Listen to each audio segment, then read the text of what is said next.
Importante golpe ao narcotráfico no Barbanza coa incautación de preto de 4 toneladas de cocaína descargadas na Pobra. O operativo saldouse coa detención de 3 colombianos presuntamente relacionados coa descarga. Que tal, saúdos? Dotación económica sen precedentes nos plans da Deputación de Pontevedra pro ano 2026. Salienta a cifra récord do plan máis provincia que acada os 50 millóns de euros. Ademais, como novidade, os concellos poderán ter acceso anticipado a 35 millóns de euros do máis provincia do ano 2027 para proxectos plurianuais. Haberá tamén unha nova edición do plan extraordinario de infraestructuras deportivas con 8 millóns de euros e a segunda edición do plan extra que vai estar dotado con 35 millóns. O Concello de Portas rexeita por unanimidade o trazado da variante oeste de Caldas. A Corporación Municipal celebrou este luns un pleno extraordinario no que aprobou co apoio de todos os grupos, PP, BNG e PSOE, unha declaración institucional que se traduce nun apoio firme ás alegacións presentadas polos veciños do municipio. Alertan do grave impacto que as alternativas de trazado contempladas suporían pro Concello. A Plataforma en Defensa da Ría de Arousa volve a amosar a súa preocupación polos plans de depositar preto de Sálvora os fangos da dragaxe do río Lérez. Denuncian que a nova proposta está apenas unha milla da anterior, pero do mesmo xeito na zona da canle de entrada do afloramento da ría. O concelleiro non adscrito Luís Salamancos intégrase no goberno de Noia. Asumirá as competencias de seguridade cidadá e policía local que ata o momento ostentaba o novo alcalde Francisco Pérez. Son competencias semellantes ás que asumiu durante o anterior executivo do que formaba parte como concelleiro do PP. Guadalupe, en Rianxo, Milagres e Meaño. En Rianxo continúan celebrando a Guadalupe, que esta fin de semana viviu os actos máis destacados. Moitas das actividades tiveron que ser suspendidas por mor da chuvia, como a procesión polo mar. A chuvia tamén fixo acto de presenza nos Milagres en Meaño. Neste caso, ademais da programación relixiosa e festiva, tamén salienta a celebración da 39ª edición da Carreira Popular. Asuntos que analizamos de contado aquí nas Novas do Día en Canal Rías Baixas. Comezamos.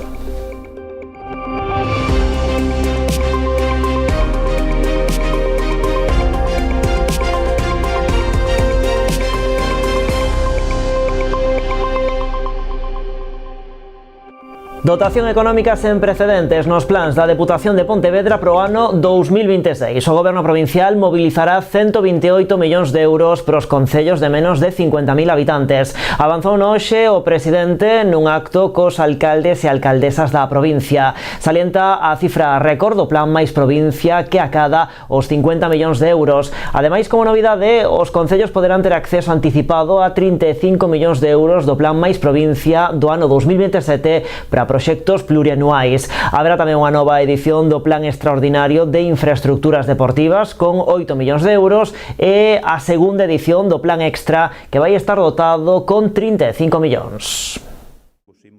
O presidente da Deputación de Pontevedra presentou este luns ante alcaldes e alcaldesas da provincia os plans de investimentos do organismo provincial pros concellos de menos de 50.000 habitantes, é dicir, todos agás Vigo e Pontevedra pro 2026. Non teñen precedente en toda a historia da Diputación de Pontevedra. En total, acadan os 128 millóns de euros. Son 128 millóns de euros para que os concellos afronten o que de outro xeito sería imposible afrontar. 128 millóns de euros que son posibles grazas á estabilidade desta administración, da Diputación. E 128 millóns de euros dunha Diputación que pensa, que traballa e actúa para coidar desta provincia extraordinaria. En detalle, o plan máis provincia do vindeiro ano contará cunha cifra de récord de 50 millóns de euros, 1,8 millóns máis que neste 2025. Volverá rachar un récord ao contar cun orzamento de 50 millóns de euros. 1,8 millón de euros máis que o ano pasado, un 3,7% máis que o ano pasado, e non só para construir unha provincia máis equilibrada, senón para seguir a carón dos concellos cando máis son precisadas. Con todo, entre as novidades máis destacadas deste plan está a posibilidade de que os concellos que desexen realizar investimentos de carácter plurianual poderán optar á concesión anticipada dos fondos que lle corresponden á liña 1 do Máis Provincia do ano 2027. Se un concello lle corresponden 500.000 euros e necesita 1 millón de euros para realizar unha obra plurianual, pode solicitar xa o investimento correspondente ao ano 27 da liña 1 e podela financiar ao 100% con fondos provinciais. O segundo dos plans presentados foi unha nova edición do Plan Extraordinario de Infraestructuras Deportivas que na súa terceira entrega volverá a beneficiar os 59 concellos de menos de 50.000 habitantes. Contará con 8 millóns de euros de orzamento e son 3 plans que suman os 20 millóns de euros que puxemos a disposición, aquí imos poñer a disposición para a mellora das instalacións deportivas municipais. Ademais, haberá segunda edición do Plan Provincia Extraordinaria Plan Extra para executar proxectos estratégicos nos concellos. Está a ser fundamental no ano 25 e o vai a ser no 2026, porque tamén lles quero anunciar, lles quero adiantar que con carácter inmediato vamos a lanzar o segundo plan extraordinario, provincia extraordinaria, dotado con 35 millóns de euros. Ao mesmo tempo, o presidente Luís López adiantou que o goberno provincial decidiu pagar por completo o crédito solicitado no 2021 para financiar o plan Reacpon. Vaise amortizar unha débeda pendente de 19,5 millóns de euros. Bueno, no acto de presentación deses investimentos, o presidente provincial tamén avanzou que a Deputación vai construir no polígono de Barro un centro loxístico para agardar os fondos arqueolóxicos do Museo de Pontevedra. A Deputación ten xa reservada unha parcela de 2.300 metros cadrados para construir ali un centro de conservación punteiro. Trátase dunha solución, explica Luís López, que busca facerlle fronte á situación de saturación que viven os fondos do museo, que levan anos ao límite.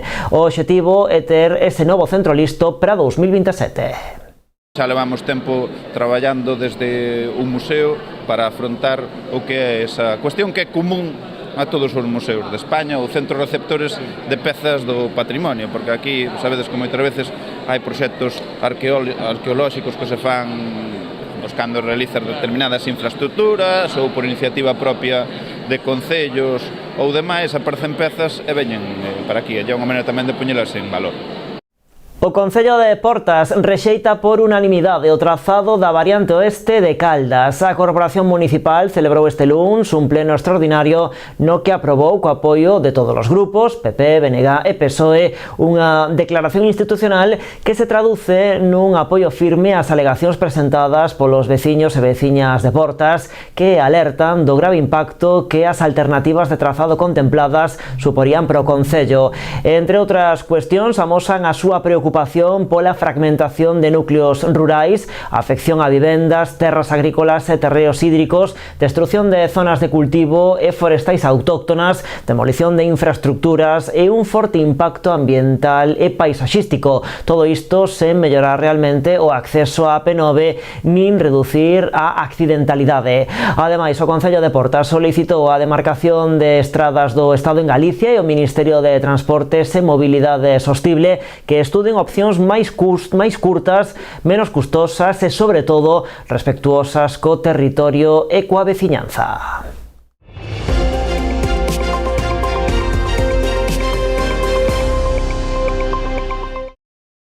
Viámosla en portada, importante golpe ao narcotráfico na comarca do Barbanza coa incautación de preto de 4 toneladas de cocaína na Pobra do Caramiñal. O operativo, coordinado polo Grupo Greco Galicia da Policía Nacional, saldouse coa detención de 3 colombianos vinculados á operación que continúa aberta baixo segredo, polo que non se descartan máis detencións.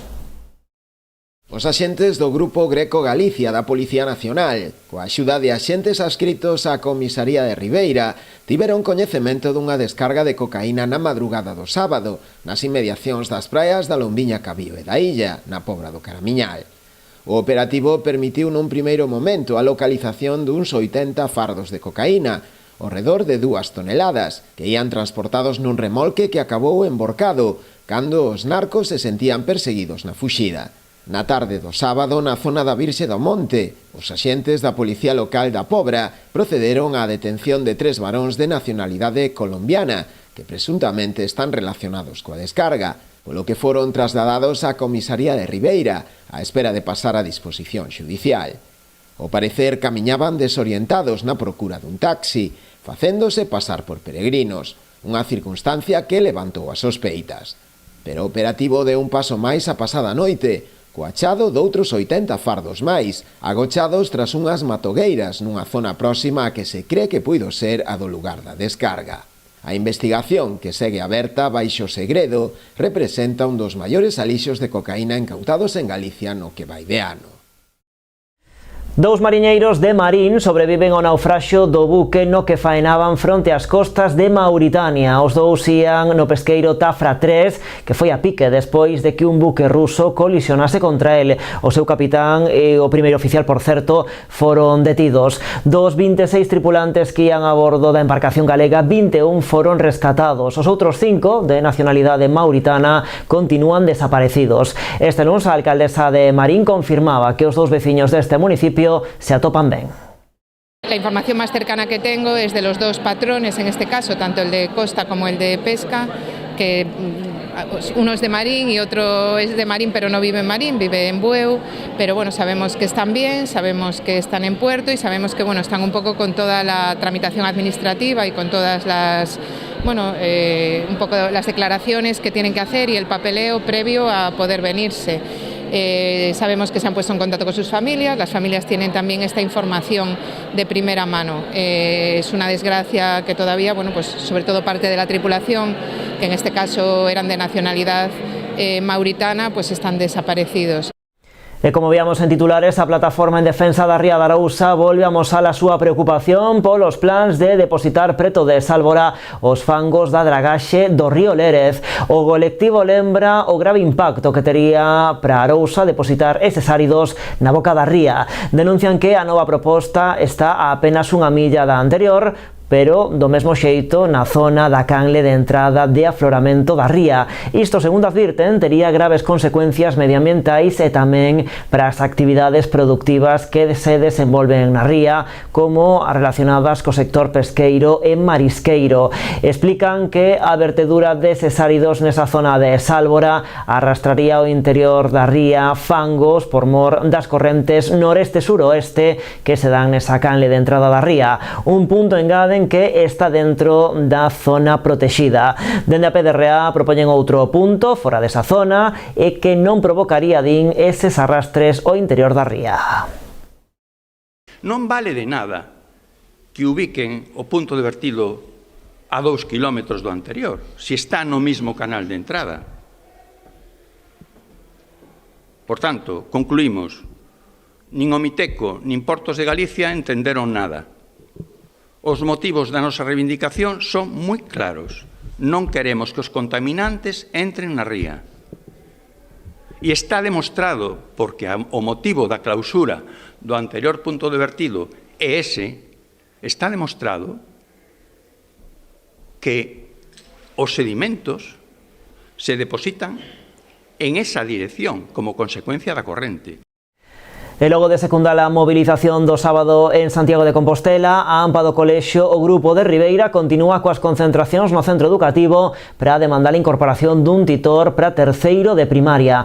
Coincidindo coa hora do recreo, pais, nais, alumnado e mestres protagonizaron unha sonora protesta para instar a educación a rectificar. A última comunicación por parte da Xunta denegaba a ampliación do número de docentes, alegando que o centro contaba xa cunha media superior a que lle correspondía por matrícula de alumnos. Ante esta negativa, convocouse unha asemblea extraordinaria dirixida a toda a comunidade educativa para estudar novas medidas de presión, entre as que non se descarta unha folga do profesorado. E a volta da publicidade falamos da Guadalupe de Rianxo e da Festa dos Milagres de Meaño.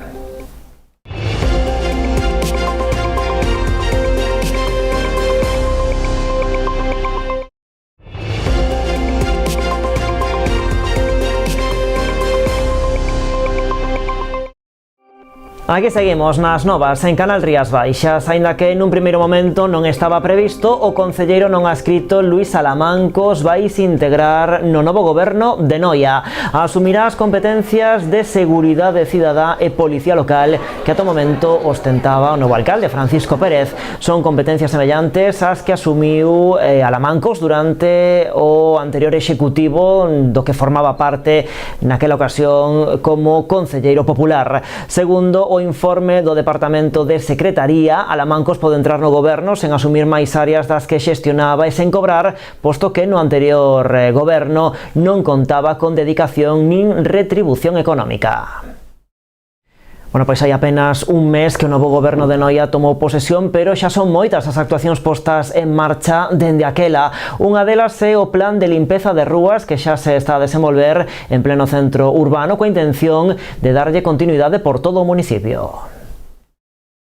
Xa comezan a notarse os efectos do plan de limpeza urbana que o novo goberno de Noia está a desenvolver dende hai algunhas semanas. Unha demanda moi importante de toda a ciudadanía, creo que o pueblo necesitaba unha limpeza urxente e necesaria. Había en ese sentido un certo abandono en canto ao que sería o mantenimento de limpeza das rúas. Este é un plan que non se estende únicamente ao casco, é un plan que vai estar presente en parroquias e que se vai a estender a todo o territorio do concello, pero que evidentemente necesitamos un tempo de actuación. Se ven nos primeiros días actuouse nas principais zonas do casco urbano, que son as máis transitadas, irase estendendo ao resto de áreas ata acadar todo o municipio. Ao principio actuamos, digamos, nas calles de máis afluencia e que máis impacto puderan ter, pero pouco a pouco vamos atendendo outras calles paralelas e perpendiculares a estas principais, e mesmo esta semana se retomou o programa e se estuvo actuando na corredoria de Luís Cadarso, na zona de a Santísima Trinidade, e está todo un programa diseñado para que gradualmente e pouco a pouco cheguemos a todos os sitios. E os socialistas de Rianxo denuncian que o goberno municipal aínda non puxo en marcha o servizo de recollida da quinta fracción de residuos, incumprindo a normativa estatal e europea que establecía o 31 de decembro de 2023 como data límite para a súa implantación. Segundo o PSDG, os contedores adquiridos para este servizo están a ser empregados para outros usos, o que redunda no seu deterioro. A isto súmase a supresión da recollida de bolsas que ata o de agora viña realizando o Concello en puntos concretos onde os veciños tiñan dificultades de acceso por razóns de accesibilidade ou seguridade viaria. Non son estas as únicas denuncias dos socialistas rianxeiros con respecto da recollida do lixo, posto que acusan o goberno de duplicidade ao ter realizado 2 contratos menores para o mesmo servizo. Vilagarcía estrena nova ambulancia de protección civil. Trátase dunha unidade de soporte vital básico. Foi adquirida a través do convenio que teñen co Concello, que acada os 65.000 euros. Segundo explicaron hoxe, trátase dun recurso que ten unha utilidade preventiva, xa que vai estar presente en todos os eventos que se celebren no Concello de risco previsible. Ademais, a petición do 061 podería intervir noutros servizos sanitarios como recurso complementario cando os de emerxencias sanitarias de Galicia non sexan suficientes. Trátase dun vehículo xa usado, o que aínda lle quedan 3 anos de vida. Unha fórmula, explican, que permite a Vilagarcía ter o día este servizo sen asumir o elevadísimo gasto que suporía mercar unha ambulancia nova. Asumir o custe dunha ambulancia destas novas, que estamos falando de entre 100 e 110.000 euros, bueno, pois non é moi asumible realmente para o volumen de servicios que ten, e bueno, deste xeito sí que nos permite pois ter unha ambulancia que está ben, está prácticamente, podedes ver que prácticamente está nova, o seu interior está, fixeronse unhas adaptacións para o noso servicio, pero está prácticamente nova, e durante estes 3 anos vamos a poder tirar con ela perfectamente, como se fose unha ambulancia nova. O mellor que podemos facer agradecéndolles esa labor e ter os recursos que necesiten, poñer a disposición deles un convenio que estes anos aumentou ata 65.000 euros para que poidan, nunha situación tan delicada, tan difícil, na que están arriscando as súas vidas en moitísimas ocasións, que teñan todas as medidas de seguridade a súa disposición e todos os materiais necesarios para axudar ao final o que están facendo é salvar vidas aos vilagarciáns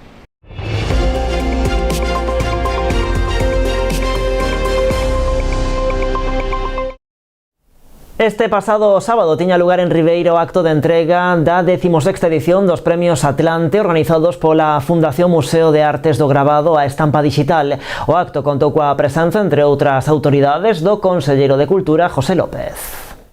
O Museo do Gravado de Artes acollía este pasado sábado o acto de entrega dos galardóns da 16ª edición do Premio Atlante do Gravado. O certame, un dos máis prestixiosos dos que se celebran en todo o ámbito nacional e mesmo internacional, presentáronse este ano un total de 304 obras de máis de 200 artistas pertencentes a diferentes países. O premio máis importante do certame, o Ramiro Carregal Rei, recaeu no artista italiano Marco Ponda. Os outros premios máis importantes foron para a extremeña Aurea Muñoz, o italiano Vittorio Venturoli, o tailandés Nutakar Bajasut e a viguesa Rosa García Martínez. En canto á categoría de menores de 25 anos, o premio foi a parar tamén a un artista italiano, neste caso a moza Sara Vettorello.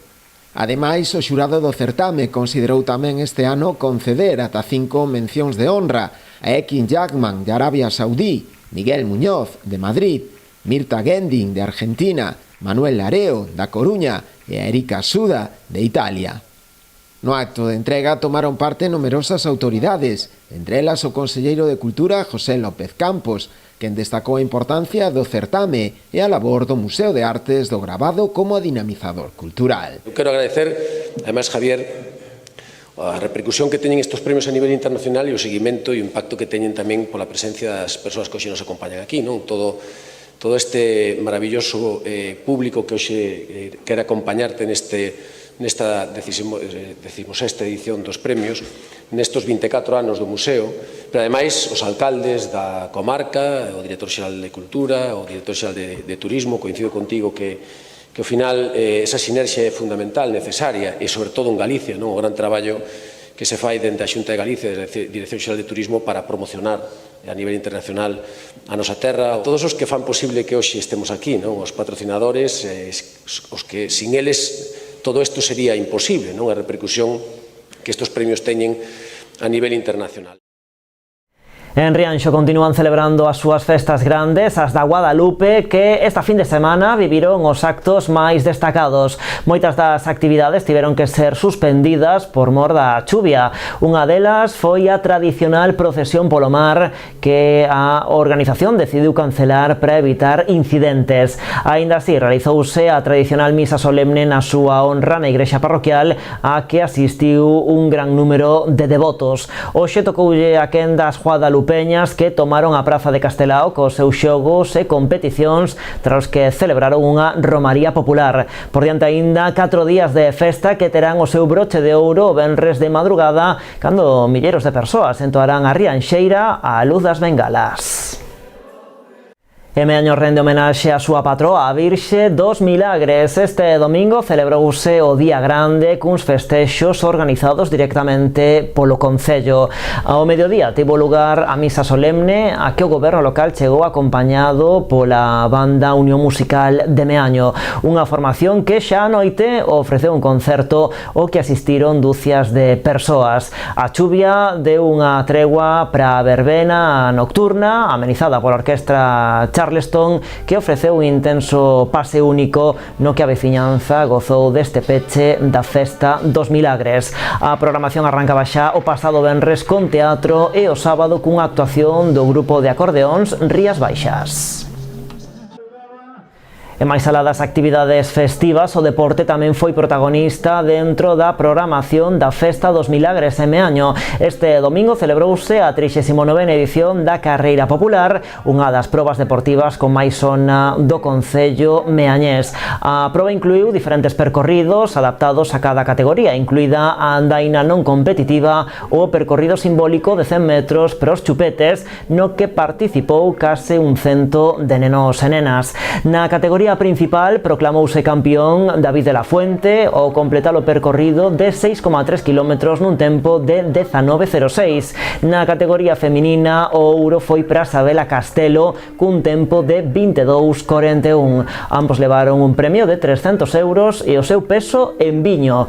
Neste caso, na categoría absoluta participaron case 230 corredores. Anotáronse 555 corredores, desde os máis pequenos e os maiores. É un día de practicar deporte, levamos 39 edición, a 39 edición, que levamos promocionando e promovendo o deporte en familia, desde os máis pequenos aos maiores. Mencionar que a carreira competitiva ten importantes premios e ten un nivel bastante medio, ten un nivel medio alto de competición. Ven xente de Galicia, incluso fora de Galicia e de Portugal. No tema competitivo hai bastante nivel, moito nivel. Pois así tamén marchamos correndo nós, a actualidade xa saben, continúa en canalriasbaixas.com e tamén nas nosas redes sociais. Como sempre, graciñas por estaren aí.